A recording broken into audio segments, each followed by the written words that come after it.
Hola a todos, muy buenas tardes. Bienvenidos al séptimo encuentro de Conexión Universidades, una iniciativa que estamos llevando adelante junto a las universidades con el objetivo de generar un espacio de sinergia e intercambio de saberes entre estas instituciones, los estudiantes y emprendedores.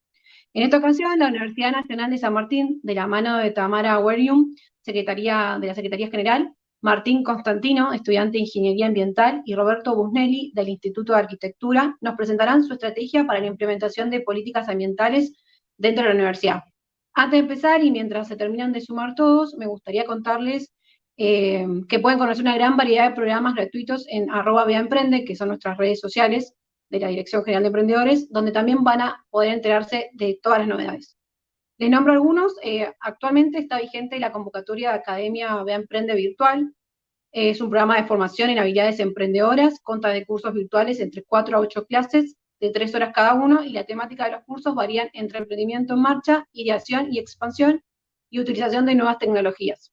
También contamos con los encuentros virtuales de aprendizaje, que son capacitaciones en habilidades blandas, emprendedoras, metodologías ágiles, nuevas tecnologías y herramientas digitales para emprendedores. Se realizan en formato aula virtual, favoreciendo el intercambio y aprendizaje colaborativo. Hay cupos limitados para 75 personas. El próximo encuentro es el martes 27 de octubre, que se hablará sobre estrategias de email marketing junto a Laura Torowski. Ahora pueden ver en el chat, están todos los links de inscripción a estas iniciativas. También está la agenda emprendedora, que eso está vigente todo el año, todo el tiempo, que son donde encuentran eventos, capacitaciones, tanto gratuitas como pagas, que hay disponible para todos los emprendedores. Y por último, les recordamos que mañana, jueves 22 de octubre, a las 18 horas, hay una nueva charla de conexión emprendedora virtual por este mismo canal, que es Hacer visible tu negocio, junto a Erika Moncada, para aprender, crecer y potenciarte con Google Mi Negocio, Google Ads y herramientas colaborativas. Así que ante cualquier consulta pueden escribirnos al mail de academiaba@buenosaires.gov.ar, y también están los links en el chat. Ahora sí, quiero presentarles a Paula Müller, coordinadora de emprendedores de la Secretaría de Extensión de la USAM, de la Universidad Nacional de San Martín, quien nos introducirá la charla. Antes de dejarlos con ellos, quiero recordarles que los comentarios o preguntas pueden hacerlas en el chat de YouTube y las iremos respondiendo. Así que bueno, le damos la bienvenida a Paula. Bueno, muchas Hola gracias. Paula, ¿cómo andás? Hola, buenas tardes, Ailu. Muchas gracias por la intro. No, gracias a Y ustedes muchas por gracias. participar. Ay, perdón. Muchas No gracias sé. a todo el equipo de Bea Emprende, bajo la dirección de Federico Sarabia y en particular a Ana Inés Bruchman, quien nos convoca mes a mes en la mesa de universidades y que tanto trabaja por el desarrollo emprendedor universitario del área metropolitana. Gracias por invitarnos a contar algo de lo que está haciendo la UNSAM en temas ambientales o ecoambientales. Hoy les vamos a compartir con ustedes dos iniciativas relativas a la política ecoambiental institucional de la UNSAM.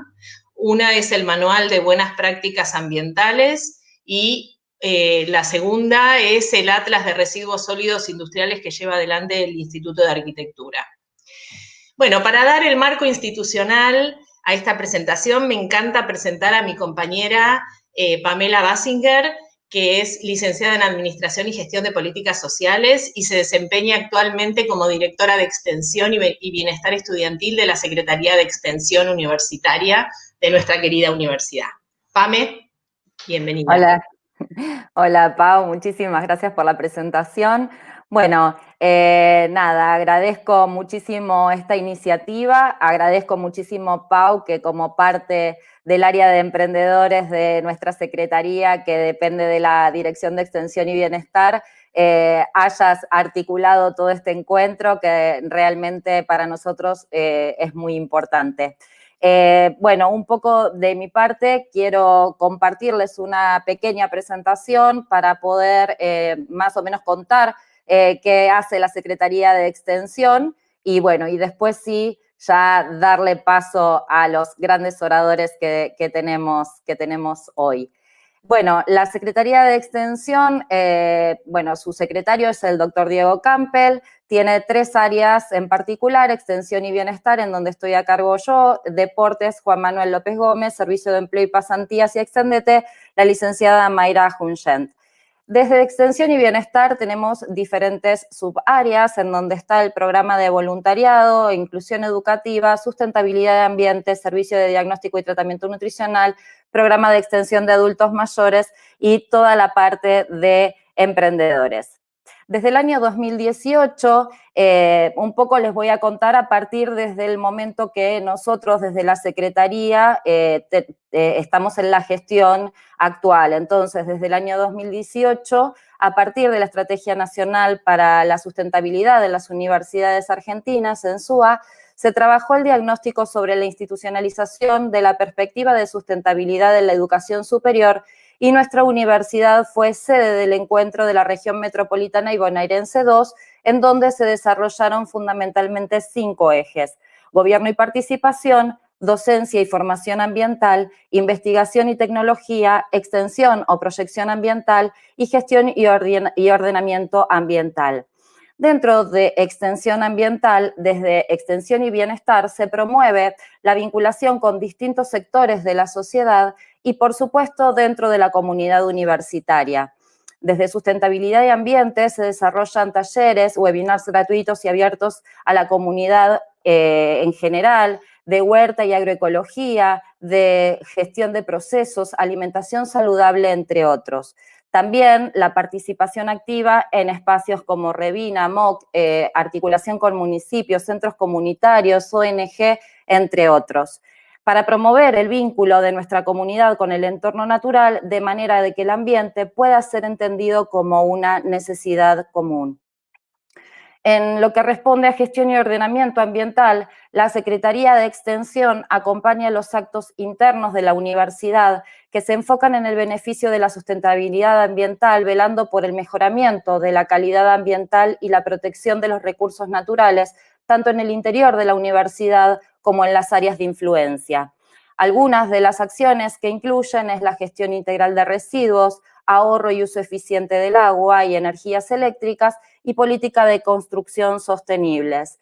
Si podemos hablar de políticas de construcción sostenible, una acción concreta fue desarrollada a partir de la aprobación del Manual de Buenas Prácticas Ambientales, que fue aprobado en diciembre del 2019 por el Consejo Superior de nuestra alta casa de estudios.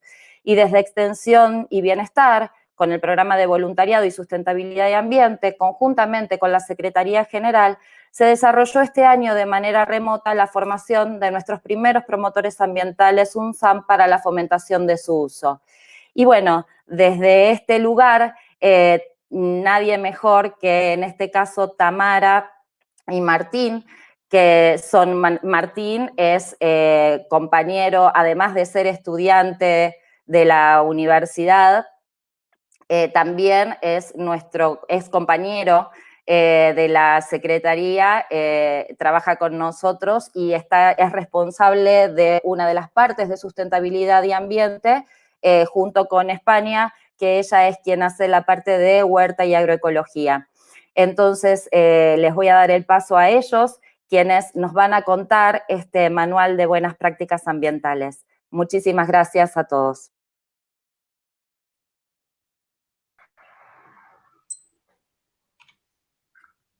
Bueno, hola, muchísimas gracias a BEA Emprende por la invitación y a la Secretaría de Extensión, que también nos invitó a formar parte de este conversatorio para compartirles de qué se trata el Manual de Buenas Prácticas Ambientales que junto con Martín vamos a contarles en el día de hoy.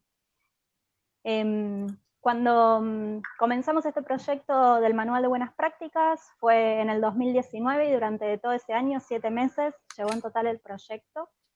Y nos pareció que es una herramienta interesante para...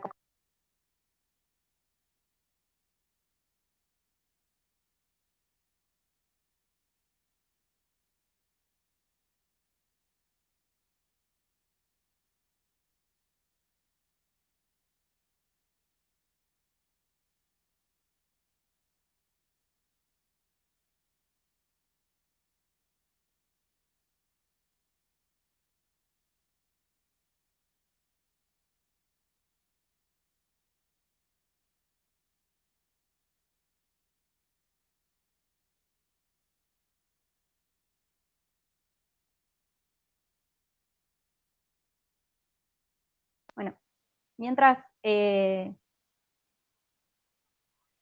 hola.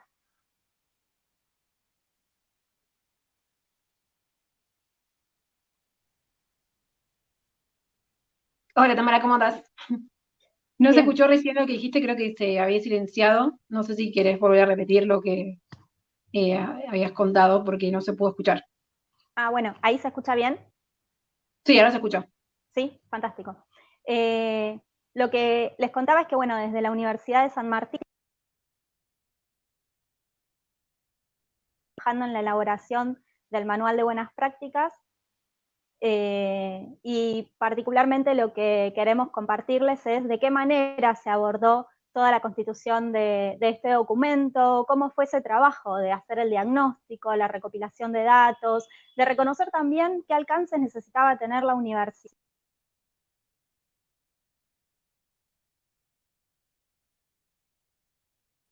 Y que también las personas que forman parte de la universidad, sean investigadores, estudiantes, docentes, el personal de administración y servicios, puedan sentirse identificados con cada una de las recomendaciones. Entonces, cuando hablamos de buenas prácticas ambientales, nos estamos refiriendo a prácticas que contribuyan a modificar las costumbres con el fin de promover un uso más eficiente en lo que tiene que ver los recursos naturales, por ejemplo, la electricidad, el agua, cómo utilizar el gas, y que también eso lleve a poder reducir la generación de residuos y poder ser un poco más conscientes al momento de realizar las selecciones de nuestros consumos. Por lo tanto, bueno, en este caso el manual de buenas prácticas es complementario a cualquier manual de higiene y seguridad que tenga la universidad, particularmente porque se trata de una institución que cuenta con laboratorios vinculados a la investigación biotecnológica y que en ese caso estas áreas requieren otro tipo de manuales más específicos. Para realizar este relevamiento y diagnóstico de la universidad, lo que se hizo fue trabajar sobre distintas particularidades de la institución. Entonces, en cuanto a la metodología, es muy necesario poder hacer una identificación para después obtener un diagnóstico, finalmente desarrollar cada una de las recomendaciones. Entonces, cuando hablamos de realizar esta identificación, se trata de poder conocer qué consumo de energía eléctrica tiene la universidad, cómo es el consumo del gas, del agua. Y para esto también necesitamos conocer no solo las actividades sustanciales de la universidad, sino cuáles son los usos y costumbres, cómo las personas que llegan cada día a cada una de las sedes de la universidad se manejan en lo cotidiano. Entonces, esto también lleva a necesitar tener una dinámica muy interdisciplinar, donde realmente la participación de los demás sea una participación activa, invitándolos a participar de los talleres, haciendo una puesta en común de las recomendaciones, y que de esa manera podamos tener ese feedback de cuáles son las expectativas también por parte de las personas que están dentro de la universidad, fueran visitantes, como el personal que trabaja allí, como incluso los estudiantes. Entonces, particularmente hacemos este hincapié de la necesidad de poder identificar cuáles son esos consumos y también conocer cuáles pueden ser los impactos asociados. En esto de hablar del relevamiento, de conocer cómo es la institución, en particular la Universidad de San Martín cuenta con 4 escuelas y 15 institutos, haciendo un total de 19 unidades académicas. Cada una de estas unidades académicas tiene también, a su vez, en algunos casos sus propios edificios, en otros casos conforman parte del campus Miguelete, que es el campus principal de la universidad. Es un campus de 19 hectáreas que tiene más de 30 edificios, para que tengan como una dimensión de lo que es la universidad cuenta con más de 20.000 estudiantes en total y más de 3.500 personas que allí trabajan, contando a los investigadores, a los docentes, a los becarios, al personal de administración y servicios. Entonces, por eso es muy importante conocer en el momento de pensar en un manual de buenas prácticas ambientales, cómo es esa institución, cómo es esa empresa, puertas para adentro, de qué manera se manejan, porque eso es también lo que permite dimensionar cuál va a ser el alcance de todas las recomendaciones que se incluyan. Y cuando yo les mencionaba esto de hacer este relevamiento, por ejemplo, en los consumos, en los usos, en las costumbres, esto es lo que puede llegar a enriquecer mucho el trabajo, porque al hablar de estas recomendaciones hay que tener en cuenta qué tipo de recomendaciones vamos a dar. En línea hay un montón de manuales similares, pero lo interesante de esta experiencia es que puede ser un manual con recomendaciones que sean representativas de lo que la institución está necesitando. Entonces acá como ejemplo les queremos mostrar que nosotros hicimos nuestra matriz de impactos asociados con las personas que habíamos identificado como actores principales de la universidad, y encontramos que, por ejemplo, lo que tiene que ver con iluminación, con los sistemas de climatización, con las computadoras, las heladeras, los freezers, son realmente importantes en cuanto al consumo de energía eléctrica. Después vimos que había también bastante generación y uso de papeles, de cartón, de no reciclables, de orgánicos compostables, y todo eso fue lo que nos permitió poder hacer estas recomendaciones de manera específica, sectorizadas por temáticas.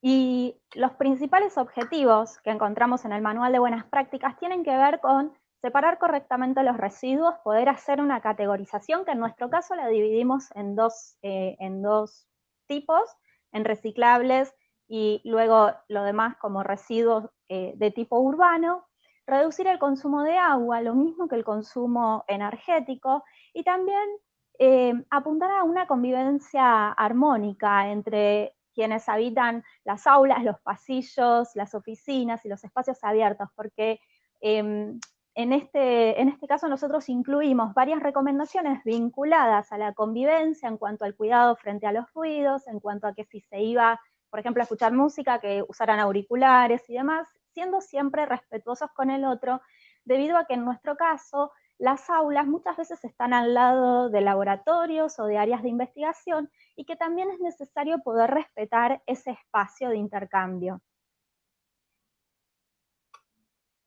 Ahora sí, le paso entonces la palabra a Martín. Bueno, buenas tardes a todos. Gracias a Buenos Aires Emprende por la invitación. Y siguiendo en línea con lo que comentaba Tami, una de las principales funciones o de las principales cosas que se obtienen a partir de un manual de buenas prácticas es identificar los usuarios o identificar los actores que van a estar interviniendo en las distintas instancias de la organización o en las distintas etapas de funcionamiento.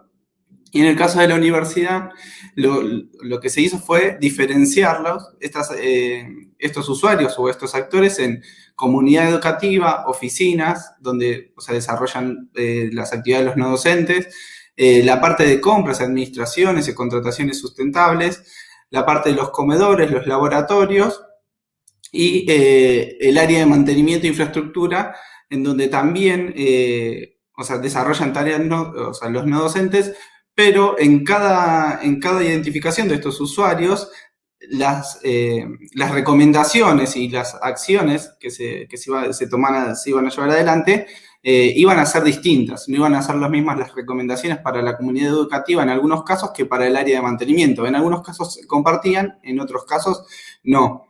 Y en esta identificación y en estas propuestas que comentaba Tami, lo que se propuso fue separar esas temáticas identificadas, ¿sí?, en temáticas más generales o en problemáticas más generales, para después realizar las propuestas, y en eso se identificaron, por ejemplo, el uso de papel, el uso responsable de la electricidad, todo lo que tiene que ver con la gestión de los residuos sólidos urbanos. Hay que tener en cuenta que la universidad, como cuenta con laboratorios, cuenta con comedores, tiene distintas categorías de residuos, desde residuos peligrosos, patológicos, hasta residuos asimilables a domiciliarios.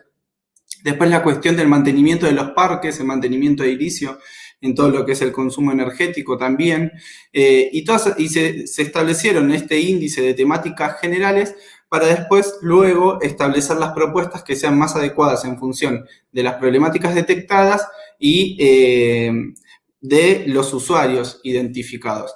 Entonces, teniendo en cuenta este índice de temáticas principales y cuál era la evaluación de la universidad en ese momento, se decidió hacer fuerte hincapié en lo que es la gestión de residuos. Por esto que les comentaba, o sea, dentro de la universidad se manejan una gran variedad de residuos, desde patológicos, peligrosos, hasta residuos de laboratorio, por ejemplo, y residuos asimilables a domiciliarios, en donde lo que se buscaba era establecer la gestión, lo que se busca en el manual es establecer como características mínimas o lineamientos mínimos para la gestión de los residuos en las distintas etapas y en los distintos ámbitos de la universidad, tanto sea desde las áreas de mantenimiento, desde las áreas de los comedores, como de la propia comunidad universitaria. Y entonces, a partir de eso, lo que se estableció es, más allá de los residuos asimilables a domiciliarios, más allá de las fracciones especiales, separarlas en dos fracciones: los residuos urbanos, en donde que son los destinados a disposición, como los residuos orgánicos, como papeles sucios, como envoltorios, y por otro lado los residuos reciclables, ¿sí? Como el papel, cartón, vidrio, metales, que son destinados al tratamiento a partir de una cooperativa. Y ahora, y resumiendo un poquito, ¿por qué, o sea, es importante para una organización establecer un manual de buenas prácticas? O sea, ¿por qué la universidad decidió establecer y poner esfuerzos en realizar un manual de buenas prácticas? ¿Y por qué una organización, o por qué creemos que una organización es importante que en una organización se realicen manuales de buenas prácticas ambientales? Primero, porque permite establecer un relevamiento de la dinámica, los procesos, la operatoria de la organización. Como comentaba Tami, o sea, una cosa es plantear, una cosa es agarrar manuales de buenas prácticas de diferentes organizaciones y otra cosa es después contraponerlo con cuál es la dinámica diaria de esa organización. Entonces, poder establecer ese relevamiento de la propia organización después va a permitir establecer un diagnóstico del funcionamiento. Entonces, a partir de ese diagnóstico, lo que se va a poder hacer es detectar actividades que sean ineficientes o que tengan distintos problemas o errores, ¿sí? Para establecer, como se realizó en este caso, una escala de prioridades, después cuáles van a ser aquellas que se van a poder abordar desde el punto de vista de los recursos o cuáles son las que se van a poder abordar y van a tener mayor impacto. En este caso, en el caso de la universidad, se eligió empezar por la gestión de los residuos, pero también se hizo un trabajo muy fuerte en lo que es eficiencia energética y luminarias, y eso fue a partir del diagnóstico inicial que se realizó. Por otro lado, identificar los actores, todos los actores que intervienen en la organización y establecer cuál es la matriz de influencia entre ellos. Y en ese caso, por ejemplo, nosotros encontramos que todo lo que era el personal de mantenimiento de la universidad era fundamental no solo a la hora de la gestión de los residuos, sino también a la hora de compartir cuáles iban a ser los mecanismos para la gestión de los residuos al resto de la comunidad universitaria. Y por el otro lado, y como comentó Pame, la idea de formar un grupo de promotores ambientales con el fin de poder promocionar todas estas prácticas establecidas en el Manual de Buenas Prácticas para que también la propia comunidad estudiantil y la propia comunidad universitaria sea aquella que sea promotora de las prácticas y nos ayuden a llevar adelante las mismas. Y por último, a partir de establecer esta matriz, proponer una serie de mejoras que siempre, a corto, mediano y largo plazo, se van a materializar en un beneficio para la organización.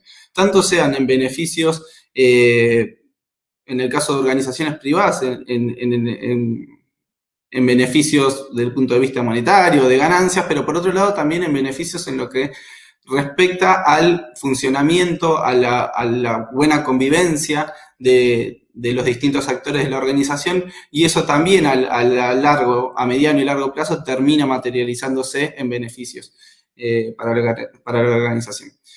Así que con esto, nada, muchas gracias a todos los asistentes y a Buenos Aires Emprende también por invitarnos a participar.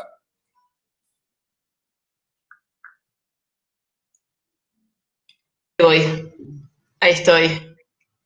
Bueno, muchísimas gracias a Tamara y a Martín por la clarísima explicación del manual. Y bueno, y ahora para continuar con esta reunión, es un placer presentar a Roberto Busnelli, Roberto es arquitecto, especialista y doctorando. Y es secretario de Coordinación Ejecutiva y profesor titular del Instituto de Arquitectura de la UNSAM. También es director del Laboratorio de la Vivienda Industrializada Argentina. Roberto, en su trabajo cotidiano, alterna la práctica profesional, la enseñanza y la investigación acerca de lo que él llama la relación siempre tensa entre ambiente, arquitectura y desarrollo tecnológico. Roberto es coordinador del proyecto de investigación Atlas de Residuos Sólidos Industriales del Partido de San Martín, sobre el cual él nos va a contar ahora. Roberto. Bueno, buenas tardes. ¿Se escucha bien ahí? Sí. Perfecto. Bárbaro. Bueno, buenas tardes a todos y a todas. Gracias en principio a Buenos Aires Emprende por la invitación, especialmente a Romina y Len por todo el trabajo de coordinación y de producción de este encuentro. También a la Secretaría General y a la Secretaría de Extensión de la Universidad por permitirnos al Instituto mostrar los proyectos que estamos realizando bajo esta temática, en especial a Paula, Pamela, y por supuesto un placer compartir este espacio con la presentación de Martín y Tamara que acaban de hacer recién, ¿no? Si les parece, podemos arrancar comparto pantalla como para poder arrancar con las imágenes y vamos presentando el trabajo que es previsto para hoy. Vamos a presentar en realidad un proyecto general, que es el del Atlas de Residuos que planteaba Paula recién, y después un proyecto emergente que se vincula con ese primer proyecto, que es un desarrollo de prototipos de vivienda sustentable que de alguna manera están muy relacionados con esa práctica que vamos a empezar a describir. Estos proyectos que voy a presentar hoy se enmarcan dentro de la necesidad de recuperar una mirada ambiental, que también lo habían planteado Martín y Tamara en su presentación, y en este caso con la cual podamos interpelar nuestras prácticas, la formación y la investigación. Esto implica de alguna manera desdibujar la matriz geopolítica que hoy configura y ordena el territorio mundial, regional y nacional, y recuperar una mirada más regional, más ecosistémica, ¿no? Incluso la pandemia, de alguna manera, así como ha puesto en blanco y negro tantas cuestiones en tantas dimensiones, también en la condición ambiental nos ha dado una señal, ¿no? Esta es una estadística muy interesante que se viene haciendo del año 70, que se llama el Overshoot Day, que es básicamente un registro que se hace todos los años de cuándo el planeta ha consumido todos los recursos naturales que en teoría necesitaría para funcionar de una manera sustentable o sostenible, ¿no? Este año 2020, como ven ahí la línea azul a la derecha, el planeta ha desacelerado ese proceso que venía incrementándose año a año de consumo de recursos naturales, y hemos ganado 24 días, ¿no? Digamos, una mirada que me interesaba compartir con ustedes en relación también a esta cuestión de poner en crisis los patrones de consumo y de alguna manera poner en condiciones ambientales al planeta bajo una mirada que en principio antes de la pandemia planteaba algunas hipótesis difíciles de sostener, como que no se podía parar o no se podía desacelerar el consumo de recursos naturales que venía de alguna manera encaminando el planeta. Y en cuanto a consumos, los consumos e impactos que aquí vemos en este slide involucran especialmente al mundo de la construcción, a todo el proceso que define a este mundo y que se produce durante la extracción de las materias primas, con su transformación a partir de los procesos industriales, durante la construcción de los edificios, a lo largo de su vida útil, con su utilización y también al final de esta con la deconstrucción del edificio. Esta complejidad del proceso que vemos en estos números hace difícil plantear estrategias que son habituales en otras actividades.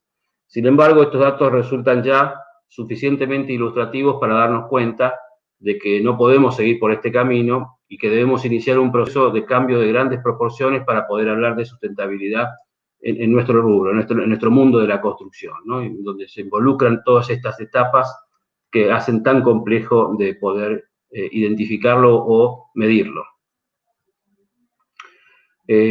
Una estrategia para que esto sea posible consiste en producir transferencias de otros saberes que nos permitan mirar y comprender otros lugares, contextos culturales y sociales, analizar nuevos patrones de consumo, como veníamos hablando, para obtener nuevas referencias, léxicos y modelos con los que podamos operar.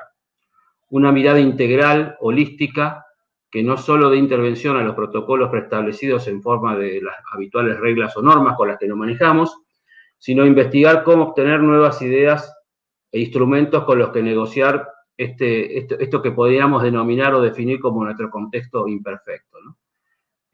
Bajo esta mirada regional o ecosistémica que planteaban los mapas anteriores, hemos venido desarrollando ya hace 6 años en el Instituto de Arquitectura también un proceso de investigación de lo que consideramos nuestro ecosistema, que básicamente es la cuenca del río Reconquista, ¿no? Digamos, si tomamos, como vemos en la imagen, esa mancha gris es el Partido General San Martín, esa línea punteada, grande, que abarca el río Reconquista y áreas aledañas, es lo que se denomina geográficamente como cuenca del río Reconquista.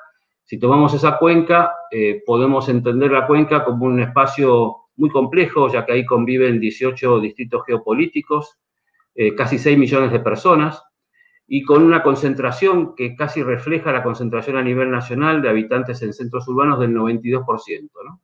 Esta gran complejidad, la mancha gris oscura, como dije, es el San Martín, la mancha gris clara son la pisada del tejido urbano desarrollado en esta zona, y esos puntos negros son los desarrollos industriales, las industrias que están latentes en la cuenca, ¿no? Este primer trabajo que nos llamó la atención y que puso en consideración esta condición de la relación, para tratar de entender la relación entre la industria y el río, fue el puntapié inicial de este proyecto que les voy a empezar a desarrollar a partir de ahora.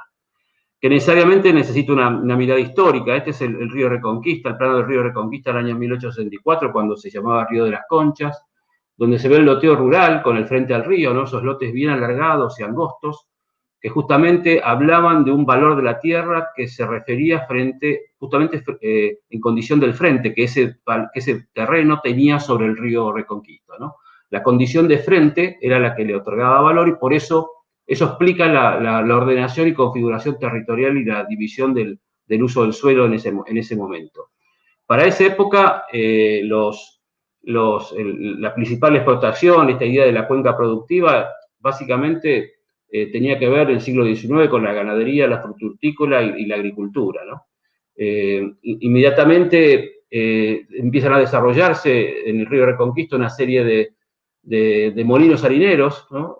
Alrededor del año 1800, eso es en la zona de Moreno, donde la idea de cuenca productiva empieza a incorporar algún elemento de preindustrialización, podríamos llamarlo de alguna manera, que de alguna manera reconoce al río como productor y como generador de energía. Esta condición cambia drásticamente a partir del 1946, casi 90 años después, con el establecimiento de las primeras grandes industrias. La primera grande industria es la textil de Casimires Spencer, donde ya el río empieza a cambiar, a romperse este paradigma, y ya esta condición frentista del río se pone en contradicción, se pone en crisis, y no solamente se pone en crisis por la relación de frente contra el río, sino porque el río empieza a recibir muchísimos de los efluentes tóxicos y efluentes que son frutos o residuos de estas industrias que comenzaban a instalarse en el territorio. Este es un gráfico ahora 2014, en la actualidad, donde esta vieja empresa de Casimires Spencer es lo que hoy está definido como uno de los polos industriales de San Martín, y que de alguna manera agrupa esta serie de industrias que de alguna manera buscan a través de esta conformación de polo reducir estos impactos ambientales, ¿no?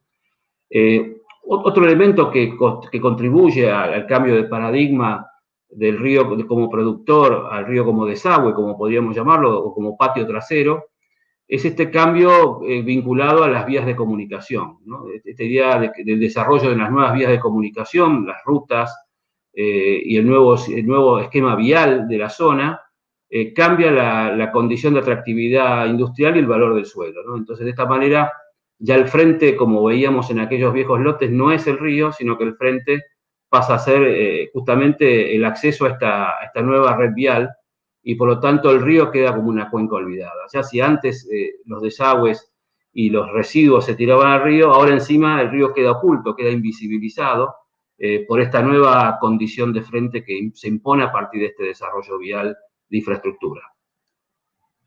Estos son algunos de los distintos residuos que son detectados en el río. En la UNSAM, además, hay varios laboratorios que trabajan sobre esta temática, en especial el Observatorio sobre Carcova, que hace muchos años, donde trabaja, por ejemplo, Gustavo Curuchet, justamente relevando esta condición de fluentes líquidos, ¿no? Que se van encontrando durante todo el lecho del río. Otro aspecto interesante, además de ese, es que el río en su naciente es una zona agrícola, zona rural, con lo cual también podemos encontrar algunos registros de agroquímicos y pesticidas, y después en su paso del río por la cuenca media y la cuenca baja, que básicamente es la zona más densamente poblada, se encuentra con otra gran problemática, que es la falta de infraestructuras cloacales, y no solamente la falta de infraestructuras cloacales, sino la falta de baños de mucha de la población, que aprovechando las zonas bajas del río, mediante rellenos, en muchos casos ilegales, ha ocupado estos territorios y ha desarrollado un cordón de barrios muy precarios que de alguna manera no tienen este tipo de infraestructuras y que de alguna manera también contribuyen a la contaminación ambiental, ¿no? Esto es una clasificación muy básica de los desechos de las industrias, en este sentido, que no son entre los sólidos y los líquidos.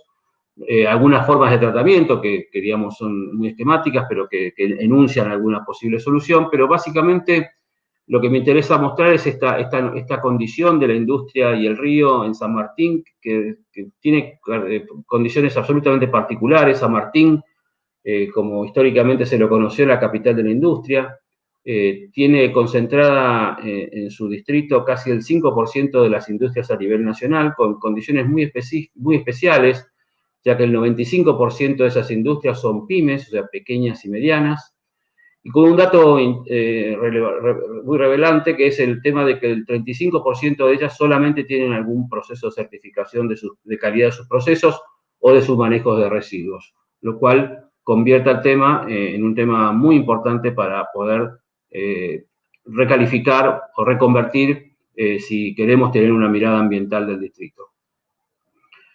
Esta es la mancha esa que veíamos gris oscura al principio, un poco más ampliada, con las distintas áreas que podemos reconocer dentro del distrito y con un agrupamiento de industrias que venimos relevando en el atlas de residuos.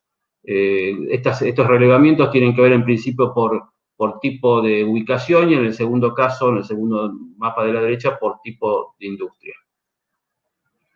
Y una primera exploración que hicimos, absolutamente intuitiva, de esta temática en este primer estudio que de alguna manera nos llamó la atención, de tratar de entender esta relación tensa entre industria y ambiente, tiene que ver con una visita a una empresa en la zona, que es una empresa que se dedica a hacer cortinas, y bueno, fuimos a visitarlos y encontramos con la idea de ir a ver estos emergentes que son de los recortes del producto comercial, que son unas telas tipo blackout, que son unas telas de altísimo estándar industrial, que vienen importadas de Europa. Y bueno, cuando fuimos a ver las telas, también vimos en el patio ese tipo de tubos, que es donde vienen las telas envueltas, protegidas, un tubo de cartón comprimido muy potente, digamos, con un espesor de casi 2 centímetros y que ensayamos en laboratorios y resisten casi hasta 400 kilos de compresión, casi como si fuera una columna. Entre 400 y 500 kilos, depende el espesor del cartón. Y empezamos a trabajar en un proyecto, como de vuelta, absolutamente intuitivamente, para tratar de ver si esto lo podíamos aplicar. En el barrio 9 de Julio detectamos una serie de vacíos urbanos, que eran la oportunidad de producir lo que llamamos una infraestructura comunitaria productiva, que era trabajar con un edificio que fuera íntegramente resuelto con residuos, con la reutilización o el reciclaje de estos residuos. La hipótesis de constructiva era trabajar con estos tubos de cartón para producir la estructura y con las telas que se pueden sellar mediante calor, cubrir el galpón. Y a modo de ensayo, los arquitectos siempre tenemos que ir a la práctica y con las manos tratar de seguir pensando, como decimos. Empezamos rápidamente con el equipo del área de tecnología del Instituto de Arquitectura a producir una viga, que era en ese caso la pieza más exigida estructuralmente, que es una viga de 9 metros de largo, que de alguna manera realizamos en el instituto y de alguna manera sirvió como para tener de vuelta una primera verificación en escala 1 en 1 sin mediación de planos y tratar de ver si esta teoría que teníamos en mente era posible.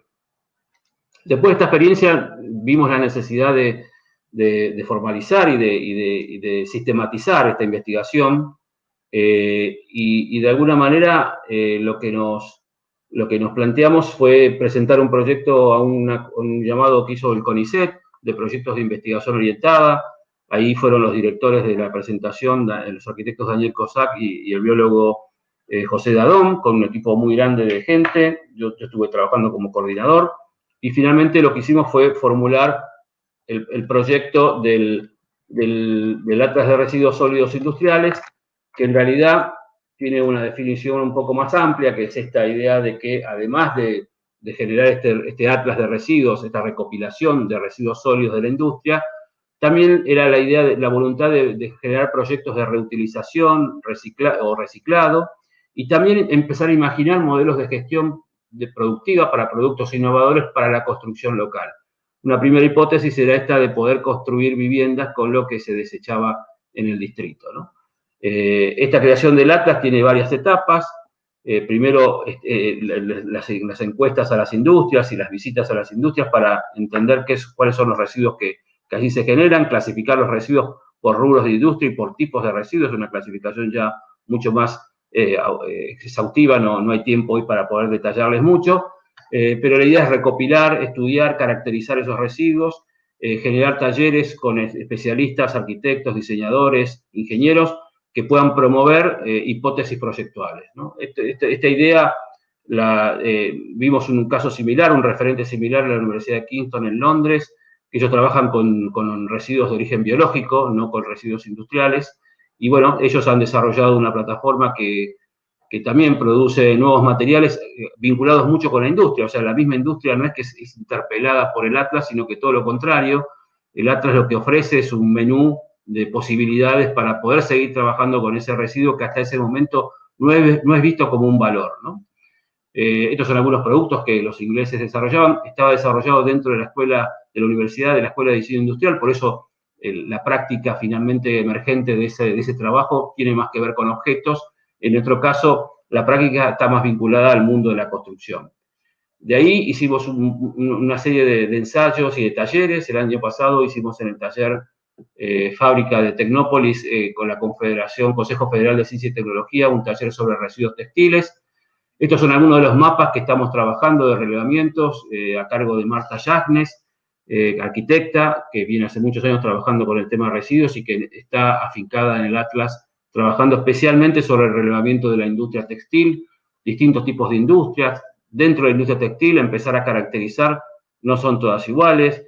La caracterización tiene que ver incluso por el tipo de materia prima, si es sintética, natural. Es un desarrollo que se está haciendo, que está en proceso y que cada vez se va complejizando más porque cada vez vamos identificando mucho más datos relevados en el territorio. Estas son algunas imágenes de ese taller y estos son algunos productos, hipótesis en realidad de productos que estamos ensayando ahora, y este año con la pandemia ha sido difícil avanzar con las prácticas.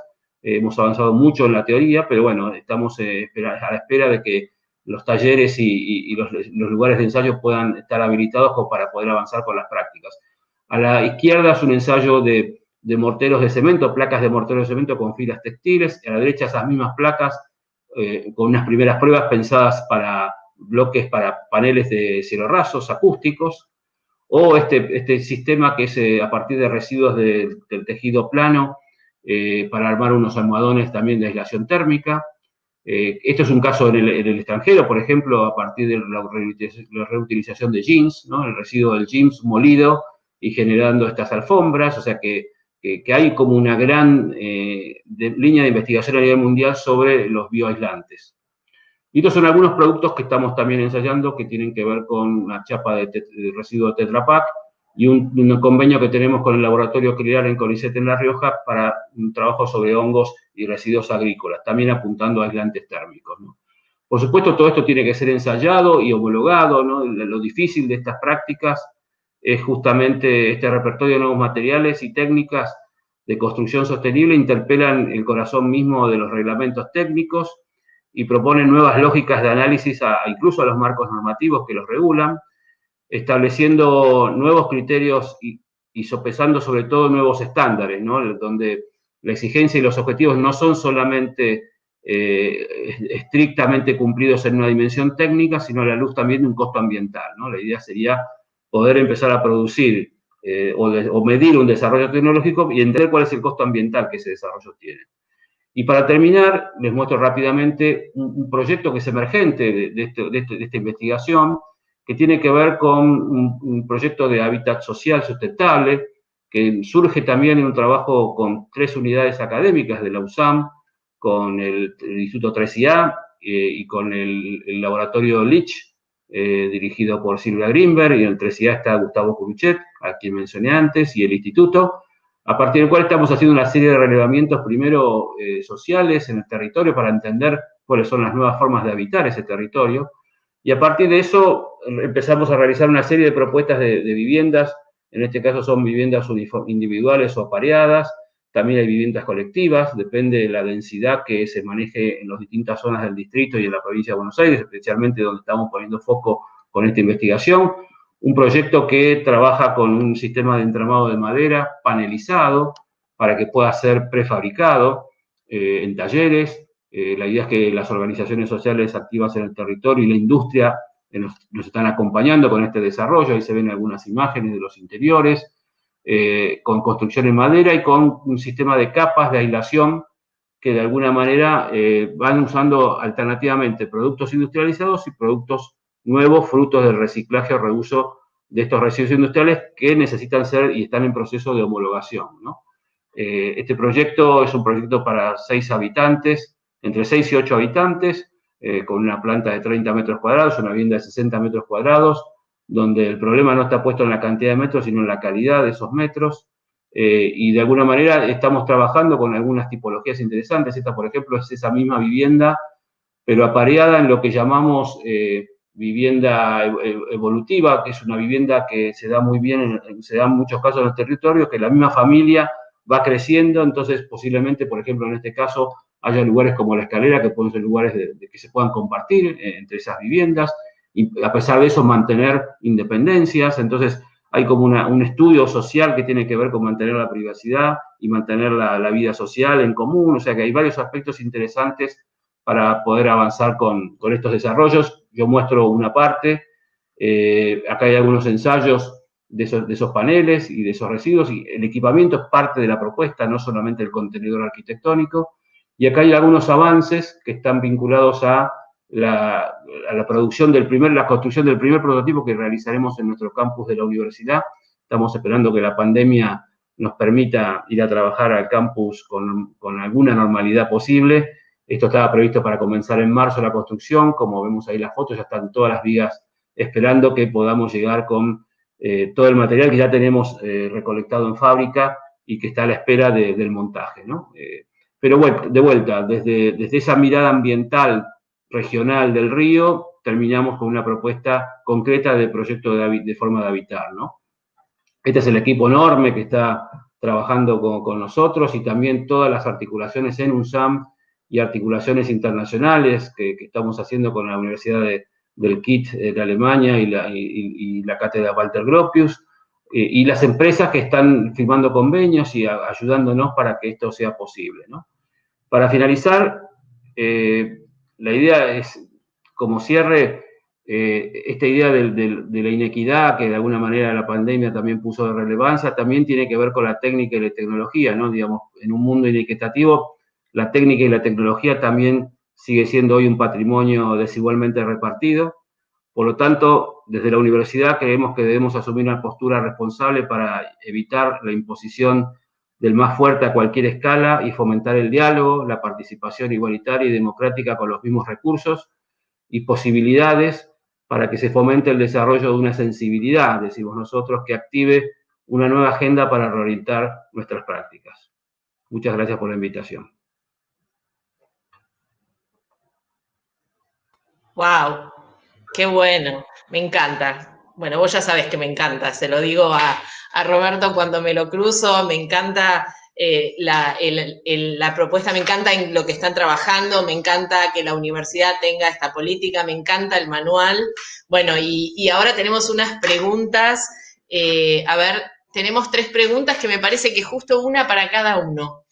A ver, ¿cuánto tiempo llevó a implementar el manual en la UNSAM?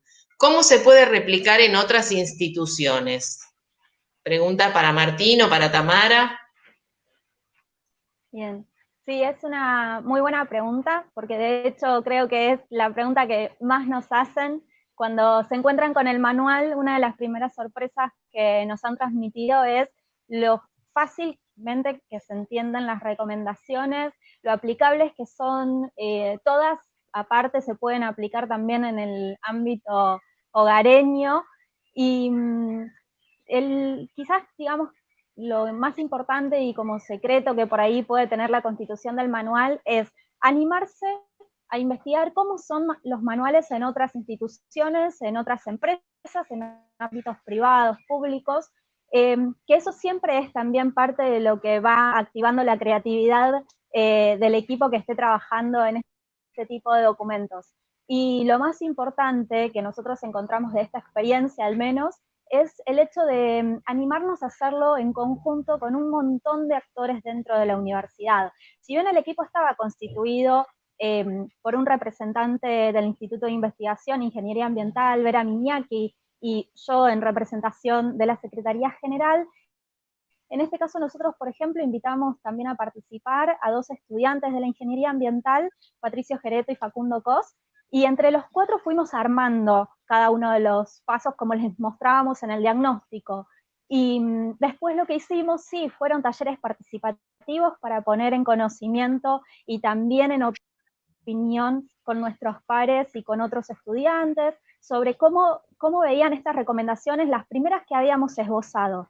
Y cuando recopilamos toda esa información, lo que hicimos fue, ahí sí, tener en claro qué áreas, así como Martín les contaba, las temáticas que dividimos en el manual, cada una de esas temáticas las fuimos trabajando con las áreas especializadas dentro de la universidad. Entonces, todo lo referido a mantenimiento fue precisamente trabajado con la gerencia de mantenimiento, lo de infraestructura, con infraestructura, informática, lo mismo, los laboratorios también con los responsables de higiene y seguridad de la universidad, y en el caso de comedores lo trabajamos en conjunto con los responsables de Mensa. Tanto Guillermo como Juan Ignacio se prestaron enseguida a poder colaborar con nosotros, a contarnos cómo ellos también trabajan el tema de los compostables, porque particularmente Mensa composta sus residuos, no así el resto de la universidad. Y quizás eso es lo que también hace que el manual pueda ser representativo de la institución, porque se trabajó en un manual desde la institución para la institución.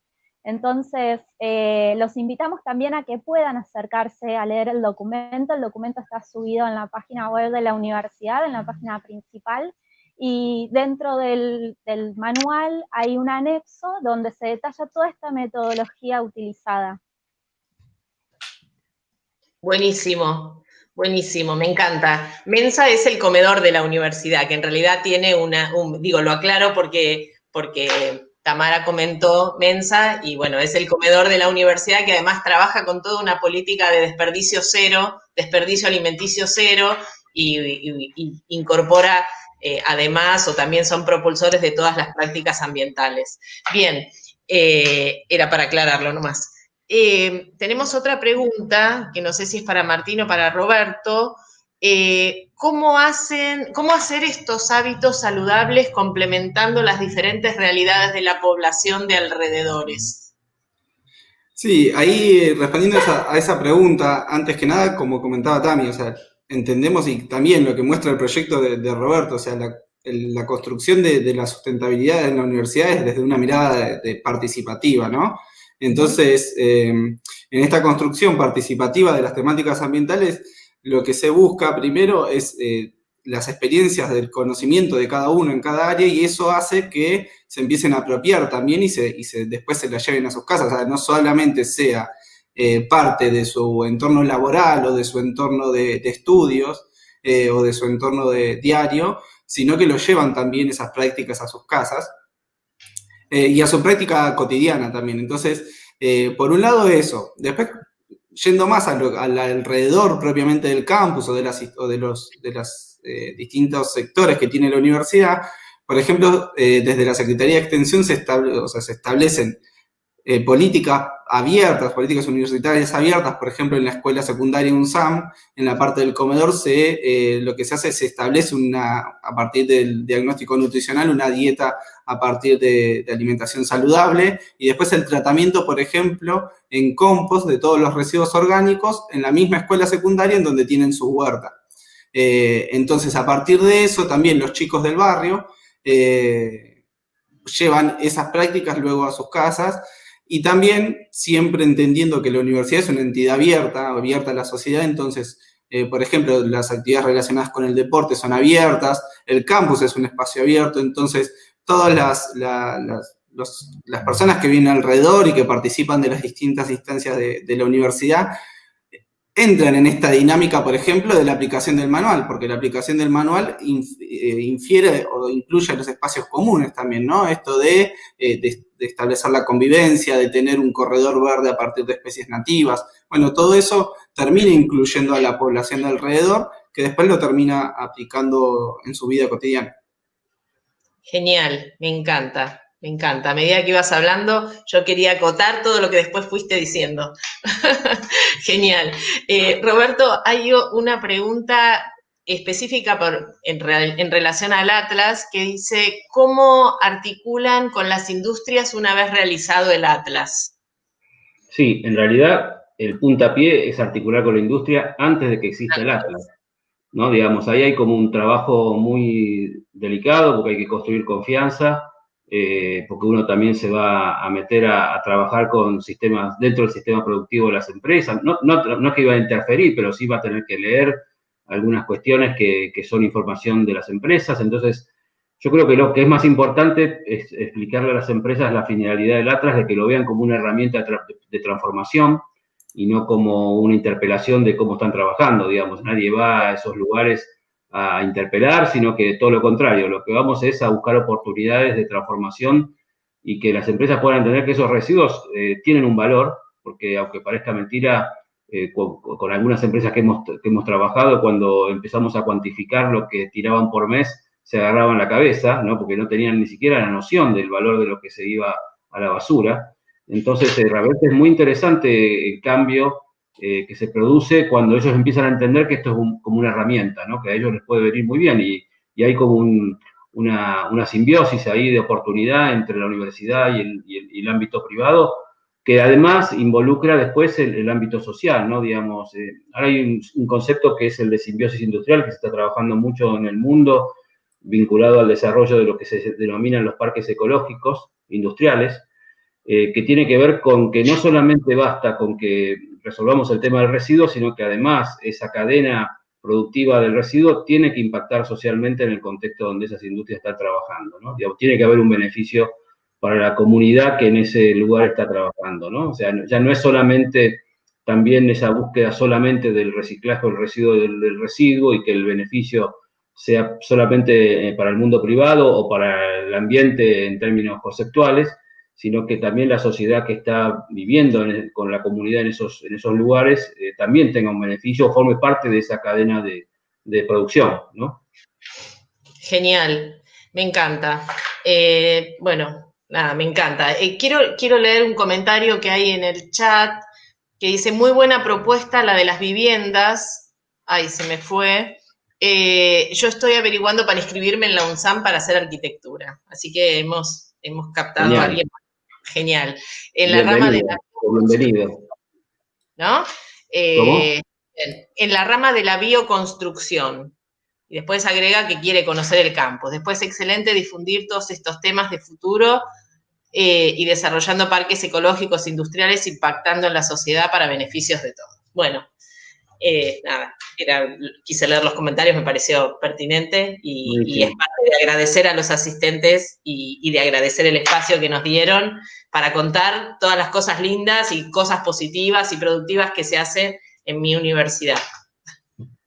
Sí, bueno, más que nada agradecerles a todos, a Tamara, a Pamela, a Martín, a Roberto, a vos, Pau, por siempre estar también presente en nuestras iniciativas. Está muy bueno conocer todo lo que están haciendo, el manual, también toda la charla que nos dio Roberto. Es muy interesante y está bueno, como comentaba Estefanía, que capta posibles nuevos estudiantes. Esta charla queda grabada, así que también está bueno porque se va a poder seguir difundiendo y llegando quizás a personas que hoy no pudieron asistir. Así que les agradecemos un montón y bueno, y seguimos articulando y trabajando para seguir creciendo como en este ecosistema de universidad, gobierno, para seguir potenciando, digamos, esta alianza. Bueno, muchas gracias por la invitación. Buenísimo, No, gracias a ustedes. gracias. Y bueno, gracias. Y bueno, de paso no habíamos podido poner en el chat los links para inscribirse, así que lo vuelvo a recordar. Recuerden que está abierta la inscripción de Academia Bea Emprende Virtual, que son cursos, digamos, para todos los emprendedores que quieran, son clases entre 4 a 8, cursos entre 4 a 8 clases, y también tenemos los encuentros virtuales de aprendizaje, que la semana que viene tenemos, que se va a hablar sobre estrategia de email marketing, ahí también va a estar el link, la agenda emprendedora para buscar todos los cursos, eventos y capacitaciones, tanto públicas como privadas, y mañana recuerden que por este mismo canal tenemos a las 18 horas, mañana jueves 22 de octubre, una charla con Google, Hace Visible Tu Negocio, donde hablaremos de Google Mi Negocio, Google Ads y herramientas colaborativas en el marco del ciclo Conexión Emprendedora Virtual. Así que bueno, les agradecemos a todos y todas los que participaron de esta charla y muchas gracias a la Universidad Nacional de San Martín por todo lo brindado. Gracias.